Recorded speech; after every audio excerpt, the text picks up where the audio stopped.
Checkout tracking by the NPD Group brings you a receipt collecting system that gathers data anonymously through technology we created, providing your businesses with answers.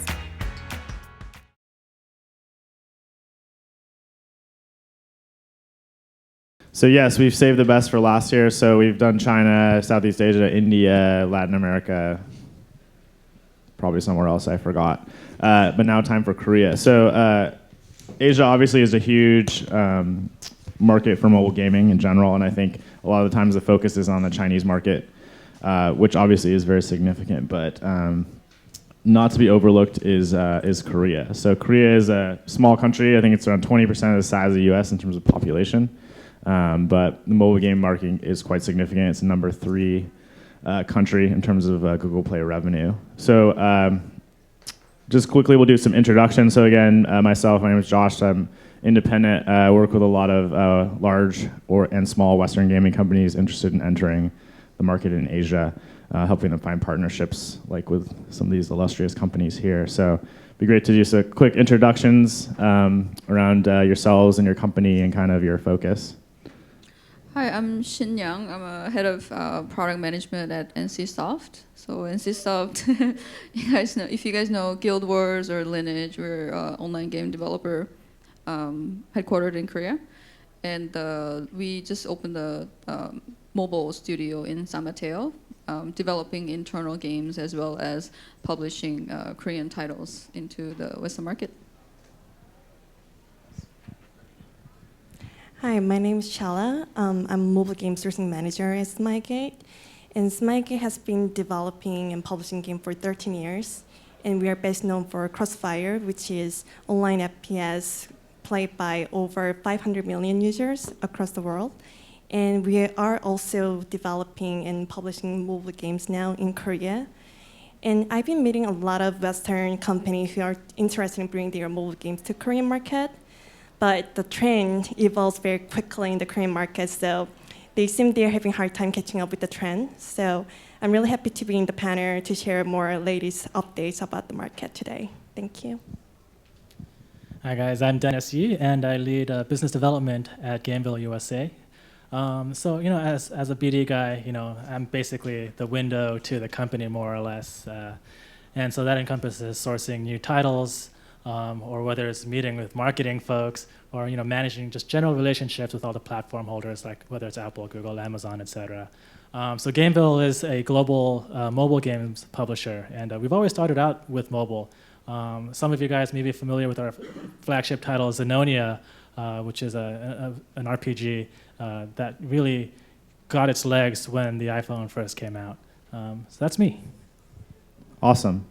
So I think to start, we're going to focus on just giving the audience kind of an overview of the current state of the Korea market. So I think one of the first questions I want to ask was just around the current trends around successful games in the market. Thinking about game genre, social features, user behavior, monetization. I'm keep it fairly broad here and let you guys share your insight, but it'd be, I think, interesting to frame it around specific titles and some details around those titles, what's working well, just so the audience get a sense of that. Who wants to start? Anyone? Dennis? Yeah, I can start. I think there have been so many articles written about Korea. I mean, not a lot of that has changed over the past year, outside of maybe it's probably more competitive now than ever. As much money is being spent on mobile games in Korea, I'd have to argue that I'd have to ask, is the pie really getting that much larger? And I can't say that's really happening. And it's definitely so. It's just generally a competitive environment where gamers kind of tend to local development, and it's also a market where, because it's become so competitive, now we're starting to see efforts where development budgets are skyrocketing. Teams are getting larger, and what was once an industry where it was all about being quick and nimble and adapting, you're starting to see a lot of the similar effects that you saw with general console and PC gaming as well. So a lot of the bigger mobile gaming publishers, you'll start to see them working on much bigger projects. And you will probably see games come out after longer development periods. So that's generally kind of what we've been seeing over at Gameville. So Korean market is very competitive market, like Dennis explained. And a lot of research discuss how top 10 grossing game in Google Play market takes about 70% of game revenue in the entire market. So it's very competitive. So it's been dominated by big publishers in the market. So there are 4 or 5 publishers now publish their first-party game and third-party games. And there are very dominated by RPG. And we've been seeing some MMORPG coming out in the market. And one of the MMORPG has been on the top 3 growth chart. So there are a lot of hardcore players compared to the West market, and players are very comfortable with the in-app purchase models. So that makes Korea to be the number 4 biggest market for Google Play revenue. Yeah, like Shala and Dennis said, it's competitive, but as long as you have a game that retain users in a long term, there's definitely a room to win, even in a competitive market. And the user behavior is very interesting. They come look at top grossing chart and see which one is worth paying for, and they go into the game and they try to win as soon as possible. So they spend a lot of money once they decide to spend. That's very interesting. And there's a paywall comes in really early compared to other Western market games, but it works in Korea. So that's interesting too. Excellent. So what about the sort of top games right now? It seems like you have mostly action RPG and then some casual stuff that's on the Kakao platform. Would you kind of all agree with that? Or, I mean, is there anything different that you're seeing coming into the top 5 or 10 grossing games, or is it fairly consistent around those 2 sort of categories? So have you guys heard of Raven? Raven is the game that launched in Korea, and they're super working really hard to launch global market, and they're having separate companies developing games, localizing games for different region.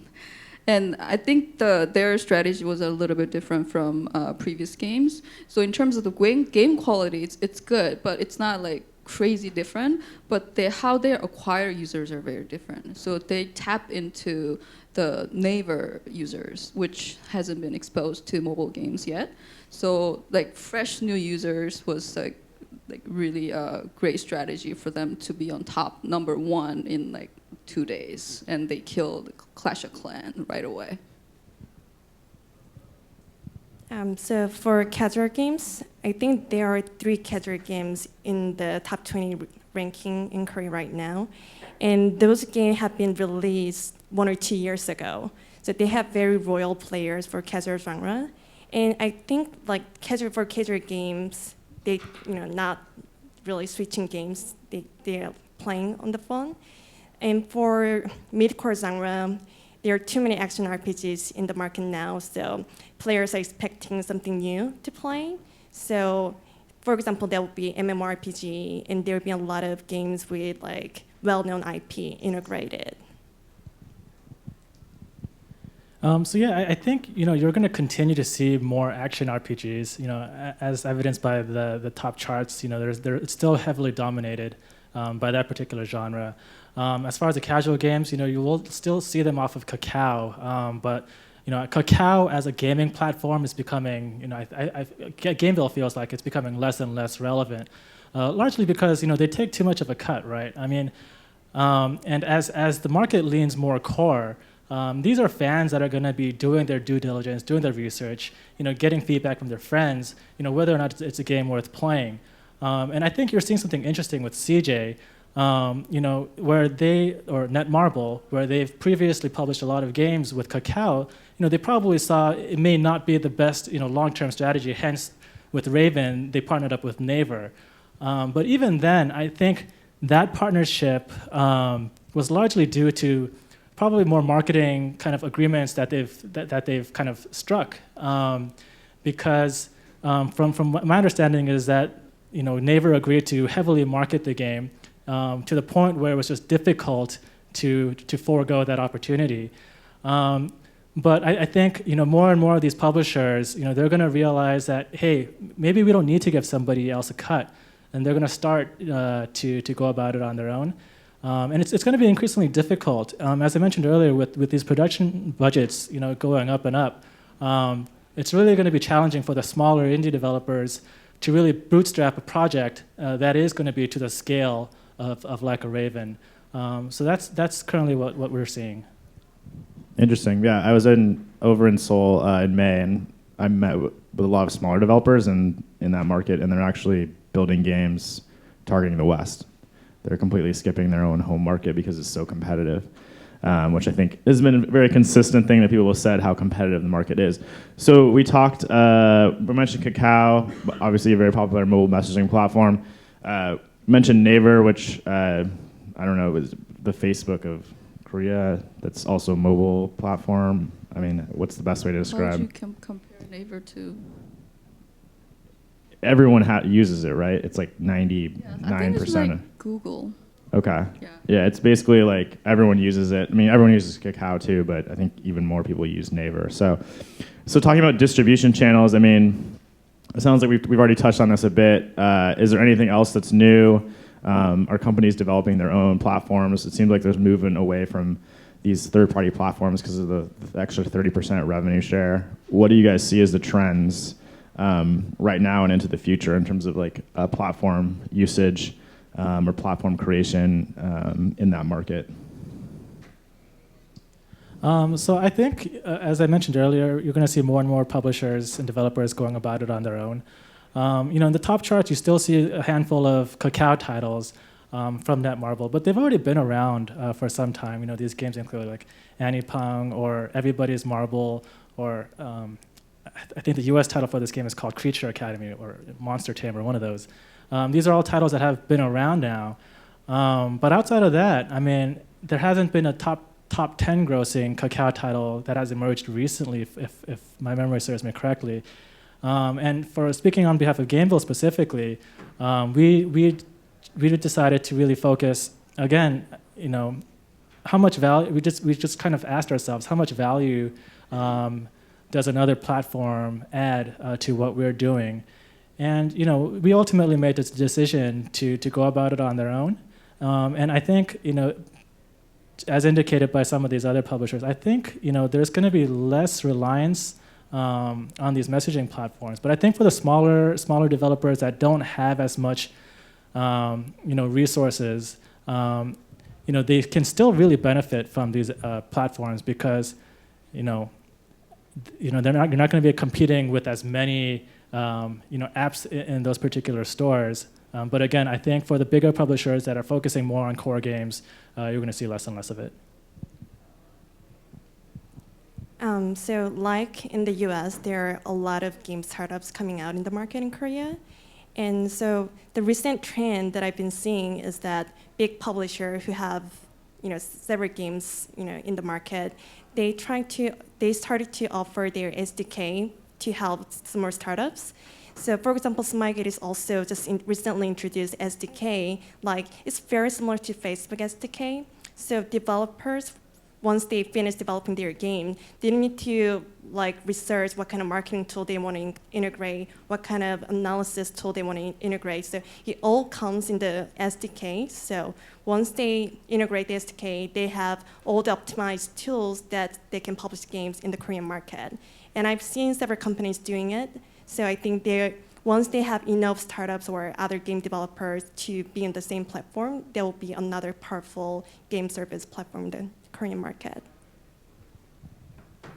I think publishers with a lot of games out there already, they're they have a ability to cross-promote other games, and small developers can just tap into their users instead of using messaging platform. I think that's going to be one of the ways. And Netmarble is eating up 60% of the market share at this point.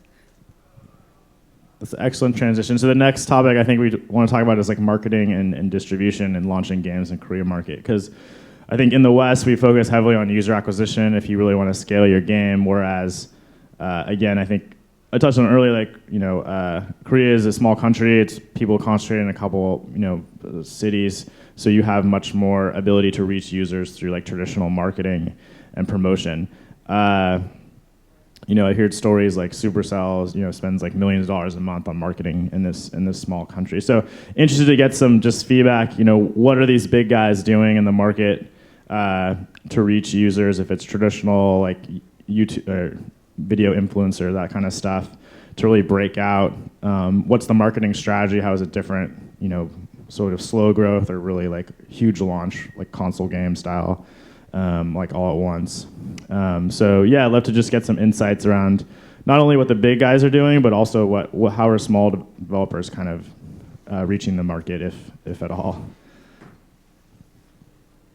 I guess I can go first. So in Korea, the marketing strategy was pretty similar to the US, how US game market their game in the past. But after Supercell put up like huge, massive TV commercial and offline ads, a lot of Korean companies starting to copy that.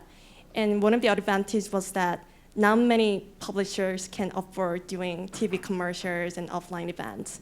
So that was one of the reasons why they're doing it. It was because online marketing channels were very crowded already. So companies start putting more efforts on TV commercials and offline events. And when I turn on TV during the peak time, like you'll see 4 or 5 mobile game ads in a row. So I think there's a research, the TV commercial budget in gaming increased 15 times compared to last year and this year. So it's growing kind of crazy. So people spend a lot of money on marketing. So for small game studios, it's been very hard to survive in the market. And one of the recent UA channel has been the pre-registration webpage. So this is something that I haven't seen in the West. So before the product launch or before the big updates, companies announce what's going on, what's happening through their website. And once players put their mobile phone number and what kind of iOS or Android they use, the company directly sends text message to these users, so they get information link and they get rewards when they log into the game. So this shows better conversion rate and more effective because they are already interested in games, so they tend to download the game and play the updates content. Yeah, I don't think I have too much to add. I think the general trend. I mean, especially with Supercell's initial success in Korea, a lot of out-of-home advertising and just general increase in budget is kind of what we've been seeing, and yeah, I mean, for the most part, that makes it increasingly challenging for smaller developers that want to break into Korea. But I think if it's the right game, that's where a good partnership makes sense. And alluding back to the Netmarble Raven example, I mean, if with Naver, committing a good portion of that marketing budget, it helps, right? Every penny helps, and so it's just. I don't think there's a secret or magic formula in terms of how you market your game in Korea, but to be honest, it's going to be expensive. I think it's more like a movie industry in Korea, like not really utilizing CPI model and putting like cost per user install game, but they're more like launch the game and without even testing in beta market. So just launch it and spend 2 million in a few days and see what happens. And small developers like indie movies, they use the core fans. Like Shala said, like with the preview web page and closed beta testing and get some early user feedback to build a fan base early on. So I think it's like very opposite, like 200K indie developer spending or 2 million like big player spending. Yeah, I mean, it's coming from the Western market and going over there and seeing it, it's pretty insane. Imagine going down to the BART station here and literally the entire station is like an ad for one single game. And then every bus has like Candy Crush, Soda Saga, and literally every 50% of all the ads I saw were all for games. I didn't even turn on the TV at all. There was like a billboard with like top 5 mobile games, like pop songs. Yeah, it's crazy. It's crazy in terms of the cost to enter the market. I think is incredibly high, and everyone blames Supercell. So I guess we can also do that. So what about using IP? If it's movies or other games to reduce costs in this market. I think we see that a lot in the West with Marvel or Fast and Furious, Star Wars. I know like one of the top games is PC game IP. Mew is very successful in the market. Do you see developers using IP from other gaming platforms or for movies, celebrities, TV, whatever, like we're doing here? Or is that something that's still not as common in the Korean market? I don't think it's still as common yet. I think another title that's doing really well is a game called God of High School, which is based off a Korean comic, and so that's a property that's been relatively popular. But if we were to talk about some of these big RPs like Marvel, for example, I think Future Fight at the moment in Korea is like maybe grossing at number 25, and from a big picture standpoint, it's pretty good. But for a game that big and with an IP that big, you would think it'd be higher in the top grossing charts. Another example I would give is last summer, this time of the year, Marvel released Guardians of the Galaxy, which opened worldwide #1, except for Korea, where I think they opened at like #4.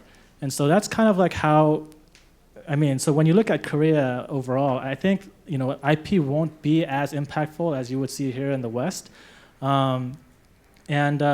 going to be. I think everybody will know, Star Wars or Lord of the Rings or Harry Potter, but will you have that same passionate, user base that will go out of their way to do everything in regards to the IP, purchase everything that belongs to that IP? That I think is still yet to be seen. So another thing other than like movie IP, different trend have been seen in the Korean market because the Korean game market actually started from PC online game development. So there are a lot of like famous and popular PC IP. I think like some of you already know like games like Lineage. And so companies try to bring this old traditional IP to mobile. So there are some companies like using their PC game IP to port it in the mobile. And one of the example of the case was Me Online. So actually it was Chinese developer who created the mobile version of Me Online, but they did pretty well. And a lot of players who've been playing the online version in the like few years ago or 10 years ago, they're coming back to play the mobile version. So you get very loyal players for making the mobile IP and PC IP for mobile games. So that's another trend that we are seeing in Korea. I see using IP as like lowering the UA costs. In that sense, Korean companies are using celebrities, so like Girls' Generation, whoever in their commercials. I think that's kind of effective. So more on the marketing side, basically. I've heard that like first it was TV, then it was like you had to have a celebrity in your TV ad. And now that's like, now they're doing a lot of like social influencer marketing with like, I forget what the YouTube equivalent is in Korean market, to try and find another like marketing channel. Have you guys used that for any of your games or seen developers use that in the market to try and reach users? Like YouTube or like, is it Nico, is that it? Or is that Japan? Never mind. I just made that up. Anyway, so I think we've talked a lot about the market. It's obviously quite large, but very, very competitive. So I think obviously for being here in San Francisco, we want to think it in the perspective of like Western developers. So for a Western developer looking to enter the market, how do you recommend that they sort of prioritize Korea as they think about launching their game? Do they first focus on the West, and then if it's successful, try to look for opportunities in Korea? Should they, think about it from the start? How would you advise mobile game developers here to sort of think about Korea as a country in their release planning? So I think a lot of that depends on the size of the development studio. I think if you're in a position where you have enough capital to kind of explore developing a larger project, it's definitely more interesting for a publisher like ourselves, because we're looking for something different and unique too, right? I mean, we talk about how saturated and how crowded the mobile market is. But if you think about it, I mean, and you look at some of these genres that are popular in console, right? Is there really a dominant shooter or a dominant platformer? I mean, there are different types of games that still have yet to be explored.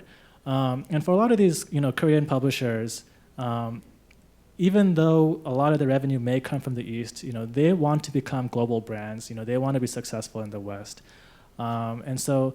They're open to some of these new projects as well, but at the same time, they are looking to invest more into bigger projects. And for a smaller developer, putting and finding that capital into a project like that can be more of a challenge.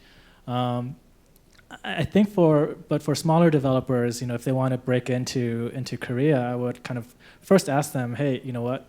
Have you done everything you can to kind of succeed in your local markets first? Because it might be an easier bet to find success there, and then after you've done that, and then it might be worthwhile exploring, jumping into different markets. Gameville, in particular, we don't generally look for titles just to bring over to Asia. We look for games that will work worldwide. So if you're a Western developer that has a game that you feel like can be successful worldwide, and you just need additional, publisher support. I mean, those are opportunities that we're very excited to engage in and talk about it and explore what we can do together. So yeah, I think it really kind of depends on what kind of developer you are. Yeah. So I think the biggest difference between the Western games and Korean games is, alongside of the content, the way we operate the mobile game service is very different too.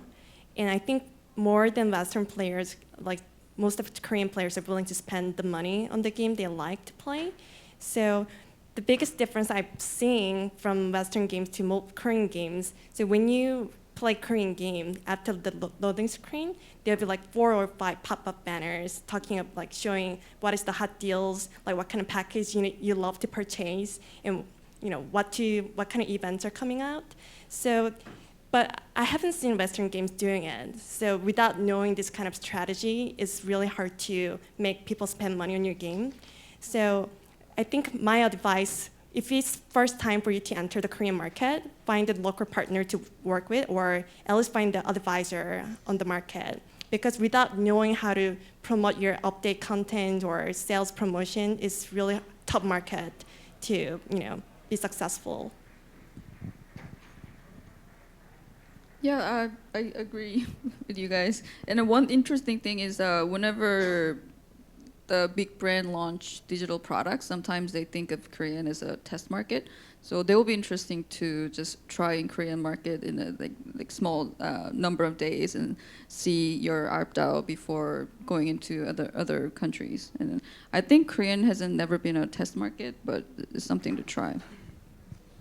So, if a developer has a mobile game, what are the sort of aspects that you would recommend they look at the game from to evaluate the game's potential in Korea? Like, you say, well, you look at the genre, do you look at the monetization, do you look at like how often does it have live events, how often is like, if you're evaluating a Western game for Korean market, like what are sort of the top 3 or whatever, top 1 or 2 things that you're really going to focus on to gauge like the true potential of it?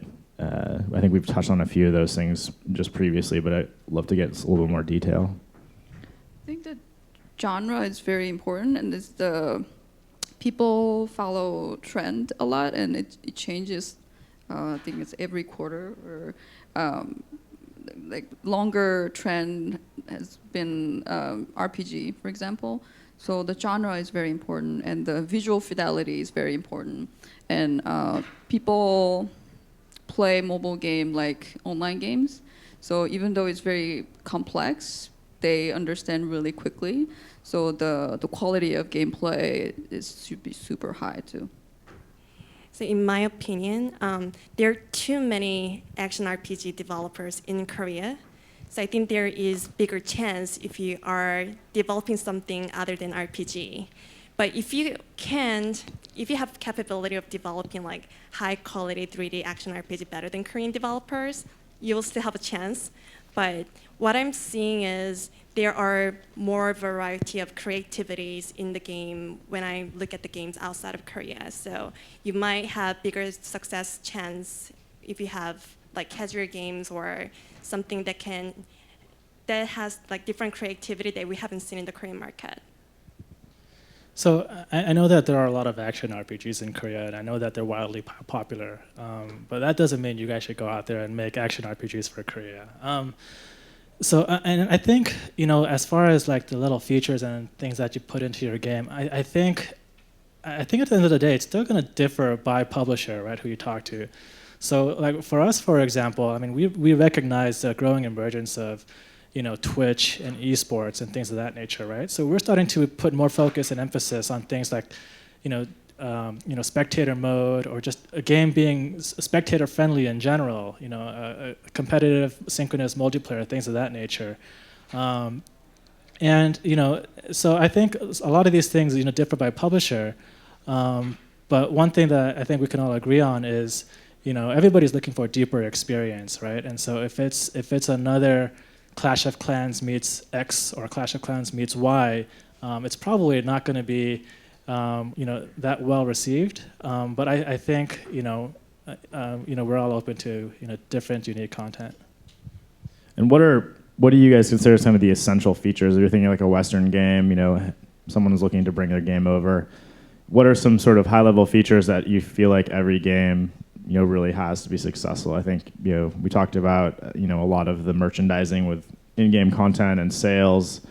I think like a lot of like action games have like auto battle mode, which is not really popular I think in the West at this stage. Are there other sort of key features by genre that you feel like developers want to think through when they're bringing their game over? I think another one is casual games tend to have much deeper sort of systems and complexity. Anything else that you guys think is sort of key stuff that Western developers think about adding if they really want to penetrate the market? Well, I think from a high level, a lot of these social features, friend systems, guild and clan systems, I think these are generally considered a given. But additional gameplay features like auto battle, I think these are kind of features that you have to be cautious of. You don't want to shoehorn it in. Yes, it's very popular in Asia, and yes, people actually design around autoplay, right? Some games will alert you or vibrate when the autoplay mechanic is done. It's after it's completed a level. I don't enjoy games like that, but the fact of the matter is that exists and it is wildly popular. But if your game isn't designed to play that way, it doesn't make sense to shoehorn it in. So I guess that's really the only advice I can give you on the feature set standpoint. But from a high level, you want to make sure that it's easy for your friends, your clans, your guilds to socialize and interact together, and maybe put in some mechanics that allow you to convey some of that social pressure even as you play together. And there are a lot of different business model in the game in Korea. So for example, the subscription business model is very popular these days. So when user pay certain amount of subscription fee, like whenever they come back to the game for 30 days, they get different items or different in-currency items. So that's one of like really popular like business model in Korea. And players are also comfortable in purchasing bundle items, so they don't like buy like one item at once. So selling some items for like different levels, like as package, will be another popular business model. So yeah, adopting this model will be also beneficial for your games. Yeah, as for the monetization, I think the Heroes Charge is doing something similar, and there are a lot of tactics in China. So the starter packs and the bundle packages, and those are very popular, and people love it because if you buy a starter pack with like $3.99, you get goal like for the next 30 days. So that's something interesting. And secondly, I forgot what I was going to say. It's all right. The thing about Western developers, obviously, it's great to learn from other companies and their success. We talked about Supercell. I'm not sure if we can learn a lot from them since not most people aren't at that scale. But are there other Western developers that you can point to that have been successful in this market? And if so, what do you sort of think the reasoning is for that success? Hopefully there are some that you can point to, but maybe not. The Western game that were successful? Yeah, Western developers in general, or specific games that have had success in Korea. Was it luck, or is there some sort of strategy that we can learn from in terms of what they did for learnings? As far as I know, Candy Crush, Clash of Clans. So I can tell if you make this genuinely really fun to play and engaging game, it will work in Korea. I think that's like a Bible. You guarantee? Guarantee. So I think on the PC side, I mean, it's demonstrated that, hey, people like Dota 2, League of Legends, StarCraft, etc. Right? I don't think we're quite there yet with mobile. You look at the top 25. You have Supercell, King, Kabam, and Blizzard. Right? That's not a whole lot. And that just kind of shows how difficult it is to kind of break into it. But ultimately, that also depends on how you guys define success. In Korea. If you guys want to, generate, a modest amount of revenue, you can partner up with the publisher and kind of push out your game that way. But I mean, to be candid, I think it's going to be important for you guys to work with a local partner that really knows the market inside out, and not afraid to kind of, tell you to kind of mix things up a little bit. I mean, for example, monetization is always a controversial topic, right? Sometimes, people in the West might feel like, the mechanics that we put in the East are a little too aggressive.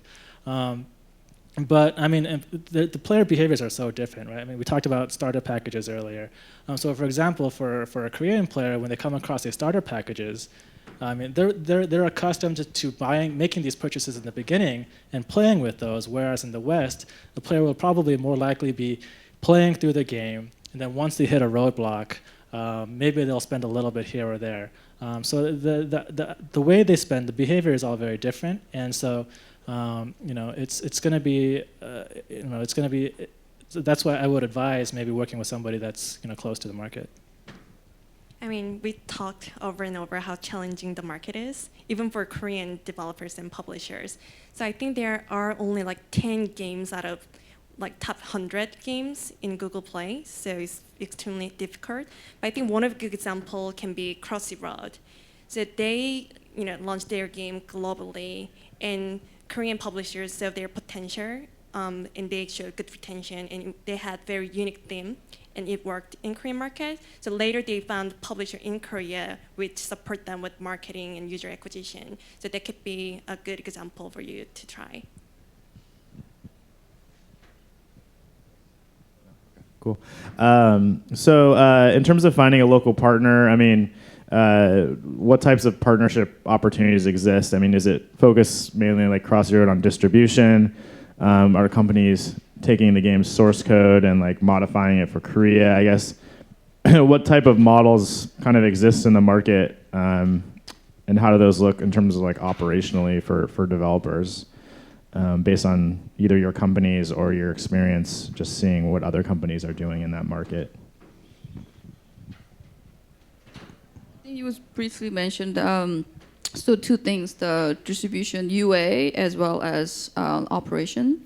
So running an event and sales and those like regular updates are a little bit different because the user behavior is different. Sometimes you have to push content faster than the Western market, or the pricing needs to be different. So the operation part needs to also, you need to find the partner. So the partner who can do both the distribution as well as operation will be ideal. So actually, localizing the game after it's like completed production is pretty difficult because Korean players behave very different way from Western players. So what I recommend is when you are developing a game, just talk to some Korean publishers in early stage, and they can help you and guide how to develop the game mechanics and the business models. And there are some cases like that. And I've met some game developer in the West. They saw the trend in the Korean market that's very high quality action RPG work. So they approached some Korean publisher that they want to build this product. They had built this prototype, and they're just open for discussing with the publisher how to integrate the business model and game mechanics. And that will be a good example of entering Korean market with a partner. Yeah, and just to add to that, I think one thing to be mindful of is, localization, culturalization, all of that is a given. But when you make a game, you have to kind of take into consideration the resources it takes to make multiple builds for different territories, and got to weigh the cost, benefit, if that makes sense. Or again, for us, we like to work with one global build, and it's worked well for us, whether it's here in the West or in Asia, and we don't think you necessarily have to go out of your way to make a game specifically for a particular territory. But if you do, then you're going to have to be mindful of those resources. Awesome. So we're getting close to the end here, so I wanted to ask some sort of forward-looking questions.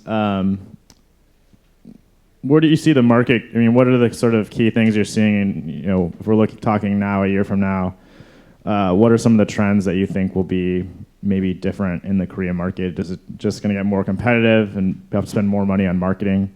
Or comments around the types of content? I've seen some of the games under development from some of your companies and some other ones there, and they're look like PC experiences on mobile.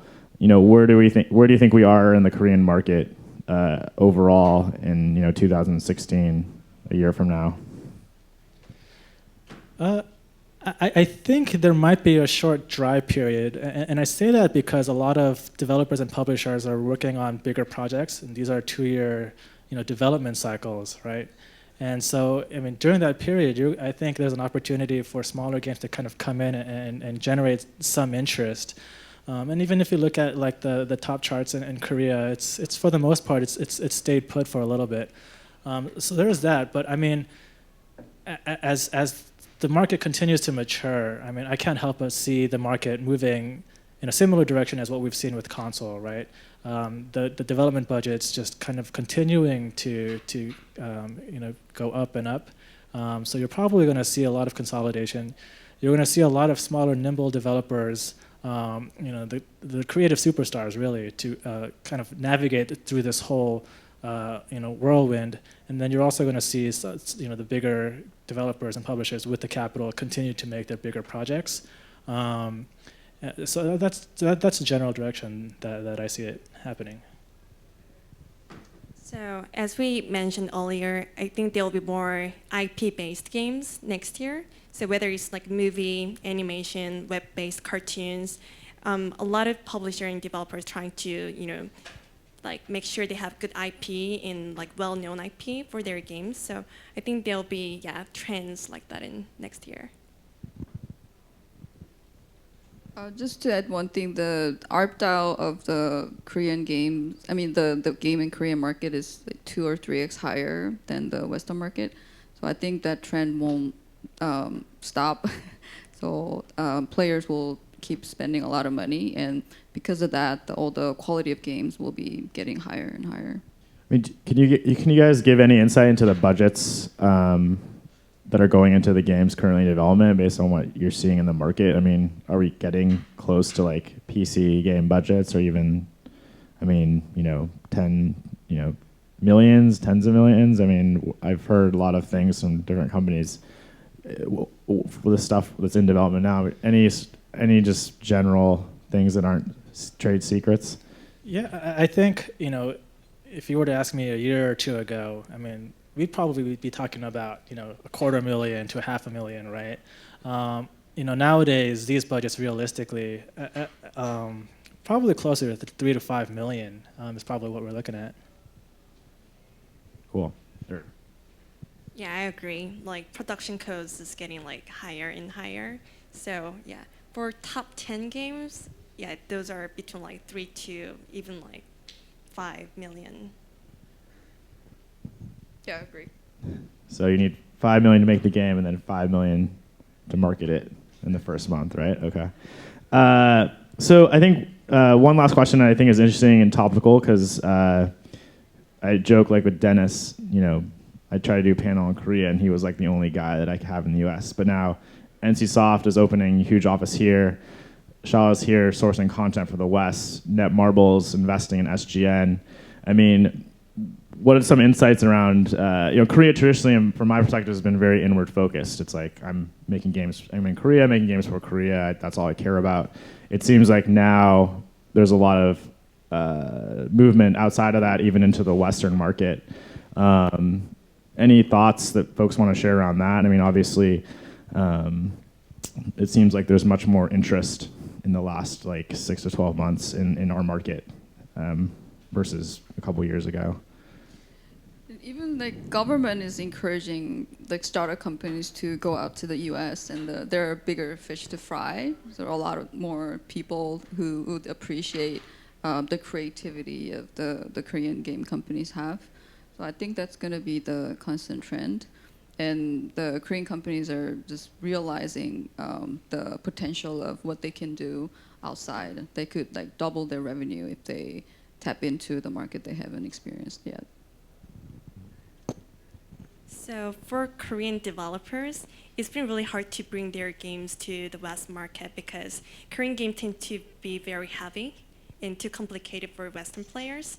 So now I think a lot of companies like how Netmarble acquired SGN, they want to find a partner who also have knowledge about the West market, and they can make the partnership and find the middle ground. So have really good production team in Korea and find a partner who knows the market and their users, and then optimize the product for the Western market or global market. Yeah, ultimately, Korean companies want to expand west too, and so they want Western content. And I think speaking on the SGN deal specifically, it's probably a play to just continue to build their user base. A lot of the core Korean titles, as well as they do in terms of monetization and ARPDAU and retention, the core games don't generate as many users, as a casual game. I think SGN brings that, and I think it adds a lot of value in that sense. And who knows, maybe they want to continue to expand at the social or casual level as well. Awesome. So we have some time for questions. I know there's some burning questions. There's one right here in the front. Earlier you had mentioned that Raven was doing very, very well in Korea and that they're launching all over. From my understanding, one of the big things about the RPG market is that what they say about it is that it's very game light but very combat heavy. However, Raven is not quite like that. Why is it that Raven is doing so well in Korea with that in mind? The Raven is the first mobile game that I feel like I'm watching a movie. So I think the devil is in detail, and how they executed the combat, the gameplay, it was amazing. And the feature and the gameplay wise, it's not like they did something that the other companies don't have. But like I previously mentioned, the user they acquired, it's fresh users from Naver. It's what is the game called? The game that utilized Kakao platform for the first time. Yeah, Anypang. Yeah, I think they're having that effect. So I think one of the reasons why they were successful was, it's hardcore looking RPG, but when you actually play, it's no-brainer. So the battle's pretty simple. Even casual users can really easily pick it up, and they don't really do much in the game, but you feel like you're really awesome at this game. So I think that was one of the important reasons why they were so successful in the market. They also spent a lot of money marketing it too. That's what I was going to say. I mean, it's literally advertised everywhere, even pretty far out, and their first game platform that literally everyone in the entire country uses. But the game's probably good too. Other questions? And the big takeaway points I heard from all of you is that IAP works really well in Korea. So I'm assuming as a part of a localizations, the IAP has to be different if you plan to launch in Korea versus Western market. Given how social media is also, on a worldwide level, does it ever become an issue where users in Korea versus users in the Western market share tips about how IAP pricing is different in one market and another, and they might try to use like US proxy to earn or purchase, I would say, less expensive IAP package in one market and then try to bring it over to their actual local community or whatnot? They do. I mean, you hop on the neighbor forums and you'll see plenty of that. And that's why we try to avoid it. And that's why we just have one general build with even pricing. I have much knowledge about that. I'm sorry. One interesting thing I saw is they in the Android platform, you can just hack the game and just get everything for free. And there are a lot of YouTube videos about it. We have time for one more question, if anybody has one. One or two more, if anybody has. So I noticed a lot of games from Asia have a subscription-based monetization. I haven't seen much in the U.S., or maybe I haven't played enough games because there's a billion of them. Could you share more if that type of monetization strategy will work elsewhere in the world? On mobile? Yeah.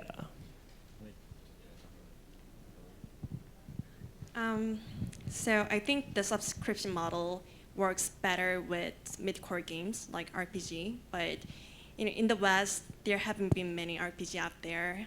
So once there are more RPG in the market, I think that model will work. I mean, knowing how much Asian gamers tend to spend on a game that they're heavily invested in,